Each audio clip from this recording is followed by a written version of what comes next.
Praise the Lord. Good morning. ఈ దిన దేవుని వాగ్దానము కీర్తనల గ్రంథము 91వ అధ్యాయము 4వ వచనము.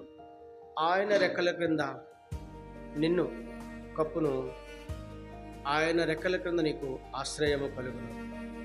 ప్రియ సహోదరి సహోదరుడి దినము ప్రభువైన యేసుక్రీస్తు వారు వాగ్దానం ద్వారా దేవుడు నీతో మాట్లాడు. ఆశ్రయం అనగా మరి ఈ లోకములో తోడు లేక,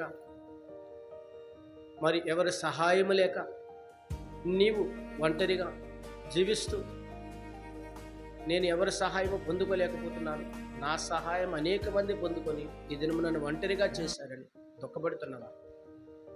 అయితే ప్రభువైన యేసుక్రీస్తు వారి దేవుడు నీతో మాట్లాడుతున్నాను.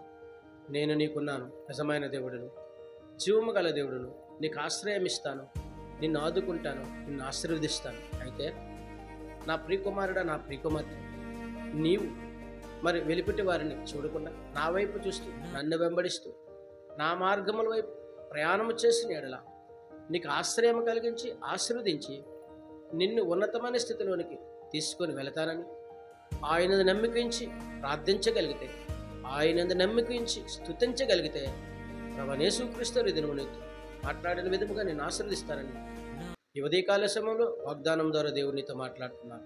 ఆమెన్. ప్రార్థన చేద్దాం. సకల ఆశీర్వచనములకు కారణభూతుడైన మా యేసు ప్రభువా, నీ ఘనమైన నామానికి స్తుతులు స్తోత్రాలు నాయన. నీ సుందరమైన నామానికి లెక్కలేని వందనాలు. ఈ ఉదయకాల సమయంలో వాగ్దానమును చూసిన, వాగ్దానమును విన్న, వాగ్దానమును చదివిన ప్రతి బిడ్డను దీవించండి, ఆశీర్వదించండి.